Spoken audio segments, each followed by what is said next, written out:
Okay, this is Mr. Rallison, and I am sorry. Maybe, I guess, I don't know if I need to be sorry, but whatever. I made a whole video walkthrough of doing these problems for you live, and then I had a technical glitch, and so now I'm just going to kind of walk you through what I did, which might turn out to be okay because it was long. It was like an hour to walk through all these problems, which is, that's not unreasonable for the number of problems on this test. So, number one is this horrible thing right here, right? 2 over x plus 4 over y over 8 over x cubed plus 64 over y cubed. So the first thing we need to do is to turn the top and the bottom into one fraction. And we do that by taking the denominator. So we're going to treat each separately, right? First we're dealing with the top, and then we're dealing with the bottom. So we take each of these fractions and multiply them by a form of 1 using the denominator from the other fraction. So we need to make the common denominator xy, right? Because y is over here and x is over there. So we'd use y, and we go y over y. That equals 1. So now that's going to have an xy on the bottom. And then we take that x and do x over x. And now that's going to have an xy on the bottom. So when we combine those, that's a 2y and a 4x. So when we combine them, once we have the common denominator, we get 2y plus 4x over xy. Then we do the same thing on the bottom. We look at these two fractions, and we say, okay, I need to get a common denominator, so I'm going to use the denominator from this one to build a form of 1 over here. So y cubed over y cubed. And then I'm going to use a denominator from this one to build a form of 1 over here, x cubed over x cubed, because you can multiply by any form of 1 you want all day long. Doesn't matter. Anything times 1 is itself. We're just changing the form around. Okay. So on the bottom, we're going to have x cubed, y cubed denominator, and then we can combine those tops, the numerators of the fractions in the denominator of the major fraction. And we can combine, right? So we got an 8y cubed, there's our 8y cubed, and 64x cubed, and there's our 64x cubed, and then we have an x cubed y cubed. That was our common denominator right there, right? Okay, so remember this is on the bottom, that's the denominator fraction of the fraction. So that's the same thing as saying divided by this bit here, right? And that's what when I made the video before, I kind of wrote it out so you could see what was happening. And when you divide by a fraction, you can multiply by the inverse, right? So that's what's going on here. We move down to here, and we've got the same, we've got this piece right here, is right there, right? And then we've got this piece here, only that was being divided by, so now we're multiplying by its inverse. So the x squared y cubed is on the top, and the 8y cubed plus 64x cubed is on the bottom. So once we do that, then we have to start factoring things out. And we can pull a 2 out of this, so we'll end up with 2, and then I like to put the x's in front. So if we factor the 2 out of there, we'll end up with 2 times 2x plus y, which is what we have right here, right? And then there's nothing we can do with the x cubed plus y cubed, so those just stay over there. You can see we're going to cancel something out in a minute. And then we got an x and a y over here, and then we're going to factor an 8 out of this, so we'll end up with 8 times 8x cubed plus y cubed. And there's an 8 there. So this 2 from that factoring is up there, and that's an 8. So those canceled out. That's a 1, so it just disappears, and that's a 4. And then we have 3 x's up there and 1 down here, so that becomes x squared. And we got 3 y's up here and 1 y down there, so that becomes y squared. So every time I do this, I just kind of want to rewrite it again to kind of keep it straight. So now we have 2x plus y, x squared, y squared. And then right here, 4x cubed plus 8x cubed plus y cubed. And I like to just I like things in alphabetical order, so I always just change it and put the x's at the front, unless it looks really, really weird. So a cube plus a cube is the sum of cubes, and that's one of those polynomial identities that we went over before. So a cubed plus b cubed equals a plus b times a squared minus ab plus b squared, right? Now we got to figure out what our a and our b are, right? So that's a cubed and b cubed. So there's that whole thing has to be our a cubed. It's easy to see what the a would be in terms of the variable. That would just be x. But 8 is 2 cubed. So to find out the a, we'll take this thing here and we'll take the cube root of that. So the cube root of x cubed is just x, and the cube root of 8 is 2. And the b term is that, so what's the cube root of y cubed? It's just y. So now we know what our a is and our b is. A is 2x and our b is y. And then we're going to take that a and b and put it back into our sum of cubes identity. We've got our 4, that's the 4 right there. And then we got the a plus b part right here, which corresponds to this part right here. So there's 2x plus y. Lo and behold, we have a 2x plus y up there, right? And then we got to put our a squared. So, and the a is 2x. So you got to square the 2 and square the x. So that becomes 4x squared minus ab. So the a again is 2x, so it's 2xy plus b squared, which is y, so that's y squared. And then you end up with x squared, y squared over, and then we're going to distribute that 4 back into this polynomial just because that's what they did over there. And we end up with 16x squared minus 8xy plus 4y squared, which is this one right here, except that they don't mind leaving the y's out front. I do. So, number 2 is a pretty simple polynomial division problem. We did a lot of those. I think most of you probably did this without any trouble. X squared minus 2x minus 3 divided by x minus 3. Concern yourself with the largest order term in each of those. So x squared. What do we multiply by x to get to x squared? Well, that's just x. So x times x is x squared.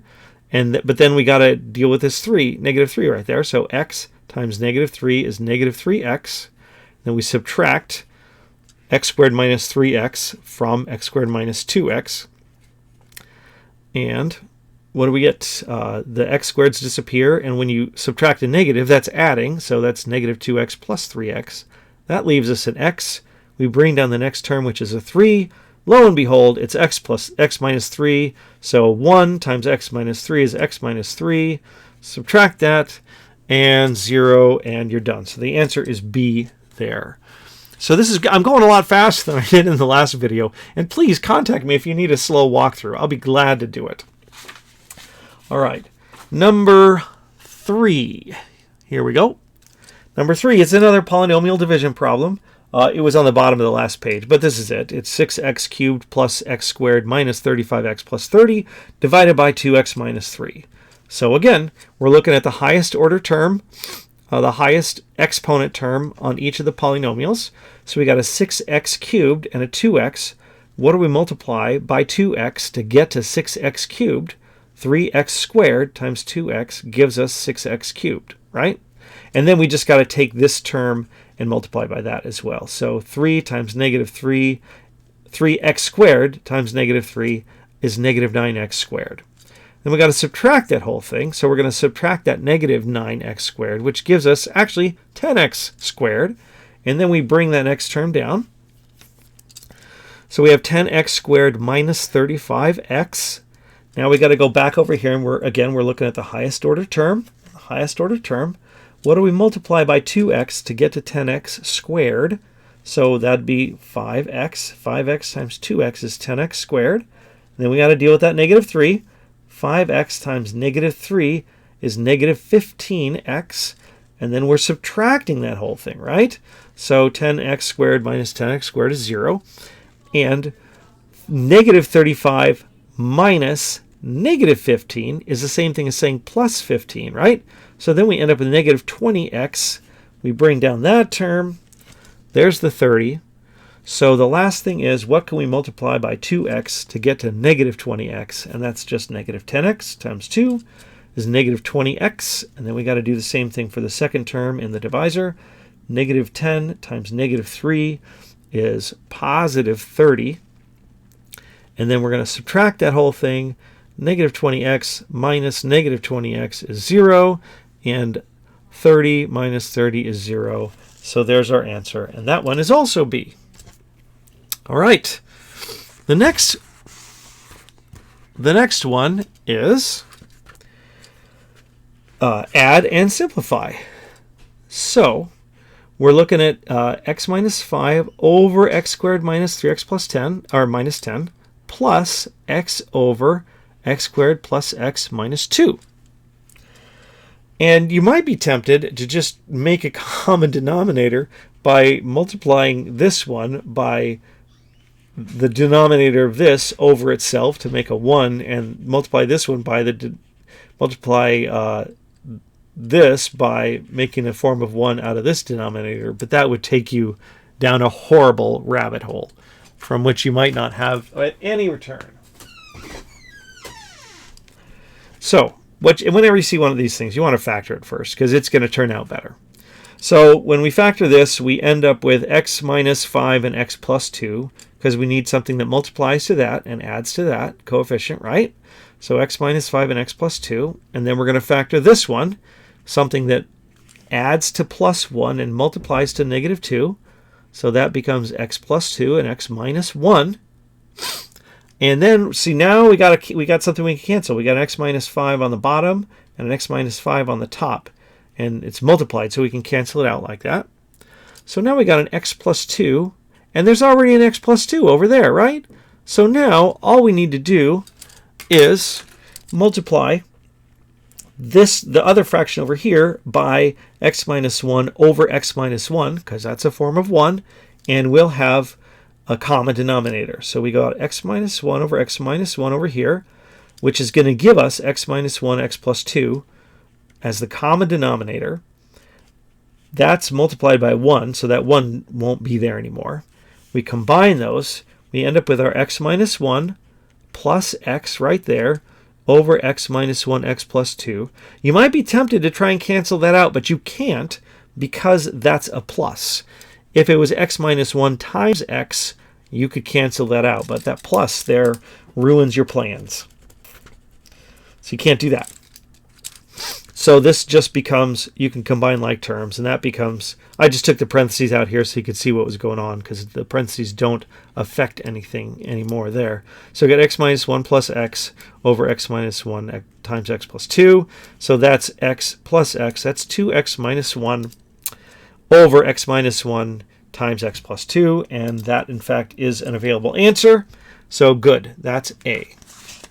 All right. I will tell you this is going a lot faster having done it, but I kind of like walking through it too, because I feel like watching it done helps a little bit more. But maybe not. Who knows? Whatever. All right. The next one is, it looks big and long, but it actually turns out to be probably the easiest problem on the whole test. Maybe not the easiest, but one of them. So we got a 5m on the bottom, right? And then we're supposed to simplify this, assuming that m does not equal 0, which it can't because that would give us a 0 in the denominator, right? So we got 25m cubed plus 10m squared minus 5m over 5m. What can you do with this? Well, you could just pull a 5m out, right? So then you end up with 5m times 5m squared, because 5 times 5 is 25. m times m is m cubed. You know how to do this. 5m times 2m is 10m squared, and 5m times negative 1 is negative 5m. We have the 5m on the outside. It's being multiplied, so we can cancel it out from the numerator and denominator, and we end up with this. And A is the answer for that one. All right, the next one here, number 8. Number 8 had there's a little trick, and you got to remember, this is a trick you need to remember, because it's going to help you get out of some jams. It's not like you're in a jam when you don't remember this, but it is a little trick that will take you across the finish line sometimes when you're almost there and you're not quite, and you probably even have a sense that there's got to be something more you can do, but you're not sure what it is. And we'll get to it in a moment. So we have this big fraction, this, and it's just 1s and x's. I mean, how hard could it be, right? So we got 1 over x minus 1 over x minus 1 over x minus 1 over x. So again, you have to treat the top and the bottom separately first, and then once you get each of those into a single fraction, then you can multiply by the inverse of the fraction that's in the denominator, because that's being divided by, right? So here, we've got a 1 and a 1 over x, so we'll just multiply this by x over x. That's 1, right? X over x is 1, and then we'll have a common denominator on the top. We'll have 1 over x minus x over x. On the bottom, the denominator is also x. So we need to get a common denominator over here. So we're going to multiply by x over x again, because that's 1, and we can multiply by 1 as often as we like. So we do that, and now we have a common denominator over here, x squared over x minus 1 over x. So we're going to combine those fractions. Now that we have common denominators, we can do that, and we end up with this. 1 minus x over x over x squared minus 1 over x. From here and here, right? So now we're going to multiply by the inverse of this, right? So this right here, that's the inverse of that. Because if it's under the dividing line, that's divided. So we're multiplying, we just invert it and multiply by it. And now this is being multiplied by that, and that's being multiplied by that, right? So we can cancel out those x's. And we're left with 1 minus x over x squared minus 1. And x squared minus 1 is factorable. It looks pretty easily factorable. In fact, it is. X minus 1, x plus 1. So we got 1 minus x and x minus 1 and x plus 1. And it just feels like there's got to be something we can do with that. Well, it turns out there is. We can take this right here, 1 minus x, and we can factor out a negative 1. So then we're going to end up with negative 1 times negative 1. That's that one, right? If we distribute that back in, that'll turn back into a 1, because negative 1 times negative 1 is 1. And then we're factoring out that negative 1, so that negative x becomes a positive x, because if we distribute that back in, negative 1 times x would be a negative x, right? So now we have x minus 1. And there's an x minus 1 on the bottom. So those cancel out, and we end up with negative 1 over x plus 1. And that negative, if it's just on the top, whether it's on the top or the bottom, if there's like a negative that is controlling the whole numerator or the whole denominator, if it's both, it's going to be positive. It's going to cancel out. But if it's just 1, it could just go right out front there. So we got negative 1 over x plus 1. And that, in fact, is an answer. Number 9. Okay, number 9 I had to do on another piece of paper. So just give me a moment to find that piece of paper. It's around here somewhere. I got quite... I was frustrated. I'll say it that way. I was frustrated when it turned out that the camera wasn't on. Well, if you want me to explain it to you, I will. So I got some nice video recording software, and the camera view I wanted was queued up, so it was in the window that I could see it work. I could see it doing its job. It was queued up and ready to go, but I hadn't actually hit the transition button to make that the live window. So that's what happened. And now I've talked long enough that I've got number 9 in front of me. Yes. Okay. So number 9 says solve this rational equation, which means you're looking for the zeros. That's what solve the rational equation means, looking for zeros. So, and check for extraneous solutions, which means a solution that looks like it would work for something, but for some reason it won't actually work. And the reason is it'll make the denominator a 0, which is illegal. You can't have a 0 in the denominator, right? So here's the actual, I rewrote it here so it's bigger and dark. X over x minus 2 plus 1 over x minus 4 equals 2 over x squared minus 6x plus 8. So whenever you see something like that, especially in school, because, unless you're in my physics class, and then I don't bother to make things work out nice, because the world doesn't work out nice. So Anyway, but in school, I mean, the first thing you'd want to do is factor that because you might get some happy circumstance. And in fact, you do get a happy circumstance. If you factor out x squared minus 6x plus 8, you're going to end up with x minus 2, x minus 4. And what do you see over here? You got an x minus 2 and an x minus 4. So this piece here actually already works for your common denominator, and that's going to save you a lot of time. So then you go back over to these two fractions, and you've got to multiply them by whichever piece they need to become fully x minus 2 times x minus 4. So x over x minus 2 needs an x minus 4 on the bottom, right? So you multiply it by x minus 4 over x minus 4, because that's 1, and you can multiply by 1 all day and all night, and you won't get in trouble for it. So that's that one. And then this one, 1 over x minus 4, that needs an x minus 2, right? So you multiply by x minus 2 over x minus 2. That's 1. You can do it all day long. And now, once you do that, then you have a common denominator all the way across, and you can just forget about it. It's great. Just chuck it in the ash can, the trash can, whatever you call it.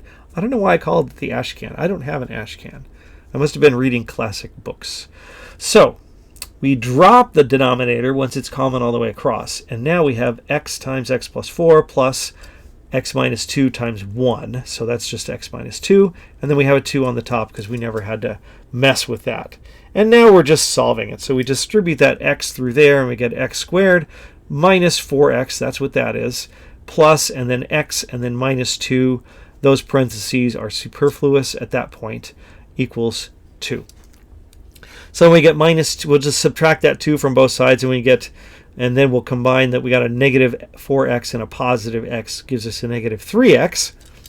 So then we get x squared minus 3x minus 4 equals 0, and lo and behold, that is factorable into some nice things, x plus 1 and x minus 4. So now we can look for our zeros. If we put a negative 1 in here, that would turn this thing into 0. So that's a solution for this equation. And if we put a 4 in for here, that would be a solution for this equation, except, and this was a big flourish the first time I did this, but now the line's already there, except that we have this term, this little factor, in our rearranged equation before we simplified it. So if we put a 0 in, if we put in 4 here, we're going to get a 0. That's going to zero out the denominator. So 4 is illegal. You can't put a 4 in this equation. That's not a solution to this equation. So there's only one solution to this equation, and it's x minus 1. Number 10. We're almost done. Number 10 says to solve that rational equation. It's the same type of problem. So I wrote it down. 5 over m minus 7 plus 10 over m squared minus 4m minus 21 equals 3 over m minus 7. Oh, you can't see that. There. Now you can see it. So 5 over m minus 7 plus 10 over m squared minus 4m minus 21 equals 3 over m minus 7. Do you think that m minus 7 might be a factor of that? Yes, I do. So let's solve this one. Remember, again, solving is looking for zeros.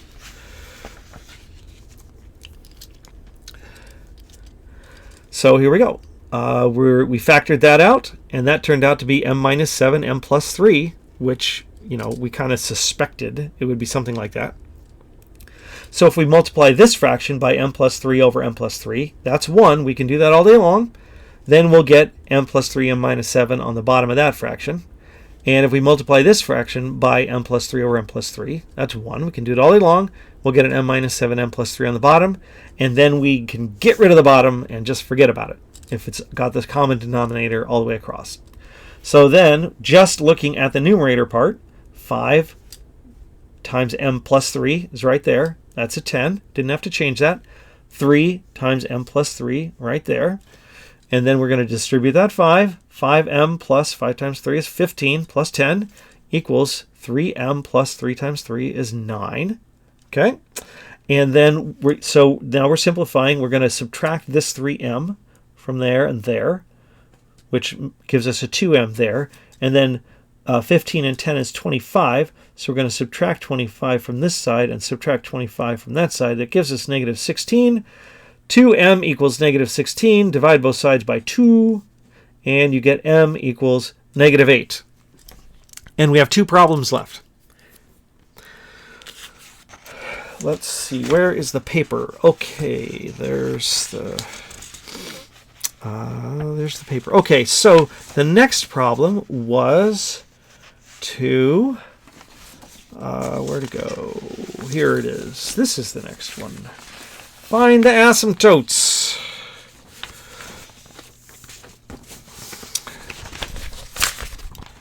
Get rid of that. It says to find the asymptotes of this function. And you remember, well, actually, we have to find asymptotes and points of discontinuity. So I wrote that function right here. Let me just get the stuff off here. Okay, so there's our original function right there, right? 2x squared minus 5x minus 3 over x squared plus x minus 12. So we're going to factor both of those, right? And we factor that if you've got a coefficient up here, do the bottom one first because it might give you a hint. And it does, in fact, here. X squared plus x minus 12. We're looking for something, 2 numbers that multiply to 12 and add to x. So there's going to be 1 plus and 1 minus. And 3 and 4 make 12. So we got a plus 4 and a minus 3. So x plus 4 and x minus 3 are, if you factor that out, that's what you get. And we've got a 3 over there. So this is another clue. This makes it so it's not so hard. Because 3 is what? 3 is a prime number, right? So the only factors of 3 are 3 and 1, right? So we know we're going to have a 3 and a 1 in these parentheses. And we got over here our 2x squared, which means we have to have a 2x and an x to get to 2x squared. The only thing we need to figure out now is thinking in FOIL terms, how are we going to put our numbers there and our variable terms here and arrange it in such a way that we get negative 3 over here and we get negative 5 over there. And we know it has to be 3 and negative 1. And 5 is bigger than 3 times 1. So the 3 has to go with the 2 in order to get to 5 because 3 plus 1 is 4, the biggest it could ever possibly be, because if there's no coefficient, whatever adds to that multiplies to that, right? So the 3 has to go with the 2 in this instance. So we got, when I say has to go with the 2, I mean has to be multiplied by the 2. So if we're thinking about foiling, we're going to have that, right? And then that, and that. So we're going to have 2x times x gives us the 2x squared. And then we have 2x times negative 3 gives us negative 6. And then 1 times x is a positive x, which gives us our negative 5x. And then 1 times negative 3 gives us our negative 3 there. So that's how that works out. And then we see that we have 2 points of discontinuity. Oh, I forgot. I did the other thing with the erasable pen too. So let's put that back in. Our 2 points of discontinuity are right here, where if we put a negative 4 in there, that would turn into a 0. So that's a point of discontinuity. And if we put a 3 in there, that's a point of discontinuity, right? Except that, and not except that, I mean it's still there, but this is a removable discontinuity because there's an x minus 3 on the bottom and an x minus 3 on the top, right? So that's just going to be a single point of discontinuity, just a point, and it's removable. This is not removable. That means, so there'd be a 0 on the bottom at x equals negative 4. So that means this is going to be a vertical asymptote at x equals negative 4. So we got a vertical asymptote at x equals negative 4, a discontinuity at x equals 3. It can be removed, but it's another point of discontinuity. So we got our discontinuity points our vertical asymptote, is there a horizontal asymptote? So the question you have to ask yourself is, you got to consider only the highest the highest exponent term, the highest order of magnitude term in the numerator and the denominator. Because think about these expressions. As x gets really huge, these become irrelevant. As x gets really huge, these become irrelevant. As x gets really positive, like 1,000,000, or x gets really negative, like -1,000,000, these other pieces become irrelevant. So when you're looking for horizontal asymptotes, it's what happens when x gets really hugely positive or really hugely negative. So the only thing you consider is the highest order of magnitude terms. And these have the same exponent. So if they have the same exponent, then all you care about is actually the coefficient, because that x squared and x squared cancel out, right? So that's 2 over 1. If that was 2 over 3, the horizontal asymptote would be at 2/3. But it's not. It's 2 over 1. So the horizontal asymptote is at 2. So that's what we end up with. We end up with 2 points of discontinuity, one at -4 and one at 3. We have a vertical asymptote. Oh my gosh. I hope this helps some people. We have a vertical asymptote at -4, because that's not removable, and that's just a point discontinuity because it is removable at x equals 3, because that would make that 0. And then there again is your 2 over 1. Your x's disappear. So that's the answers to this that question right there. Horizontal asymptote at y equals 2. Vertical asymptote at x equals -4. Points of discontinuity at x equals -4 and 3. This is a little bit ambiguous because the discontinuity at x equals -4 is not a point discontinuity, right? It's an asymptote. So it's an x value of discontinuity, but only the x equals 3 is actually a point discontinuity. So I don't really like their language. They didn't make it clear. But I did check the answer key. And when they say points of discontinuity, what they mean is x values of discontinuity. That's what they mean. So in this case, that's the right answer. -4 and 3. Continuity. There we go. And we have one left. One question. It's the graph, right? We got a graph, and they want us to look at the graph and determine the limits. So there it is. There's the graph. And what it's asking about is the limit of f of x as x approaches 0 in 3 different ways.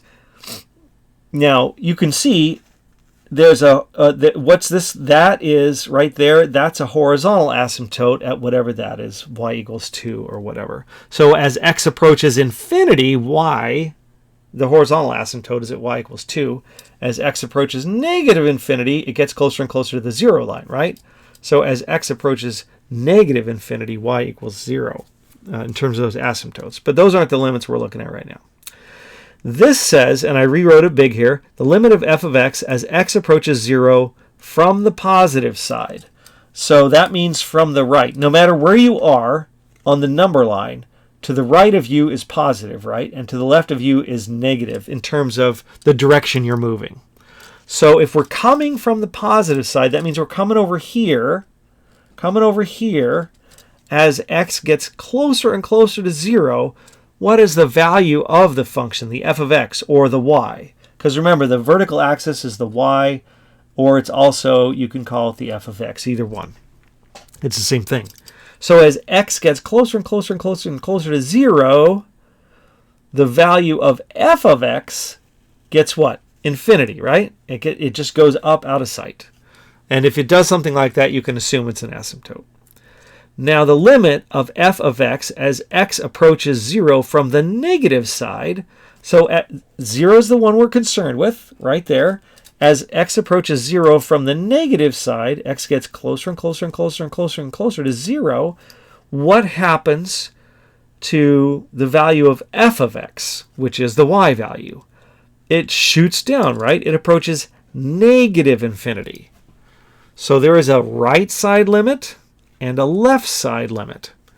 And then it asks about a general limit. It says, so the limit of f of x as x approaches 0 is, and here's the thing you got to remember, the left side limit and that's the right side limit. That's the right side limit, and that's the left side limit. The right side limit and the left side limit have to agree in order to have a general limit statement. In this case, they do not. One is infinity and one is negative infinity. So because they don't agree, we say that the general limit of f of x as x gets closer and closer to 0, thinking of it as a whole, doesn't exist because it goes two different places from the two different sides as it gets closer and closer to 0. If this graph went like that, so that it had a vertical asymptote at 0 heading into infinity, if it went like that, then that would mean that the limit of f of x as x approaches 0 is infinity, because both the left side limit and the right side limit, oops, I'm off this camera there, sorry, because then both the left side limit and the right side limit would be headed the same place. But if the right side limit is headed a different place than the left side limit, then the no general limit exists, and DNE is what we put there, which stands for does not exist. Thank you for watching. I hope you do well on the test, and I hope this helps somebody. Bye-bye.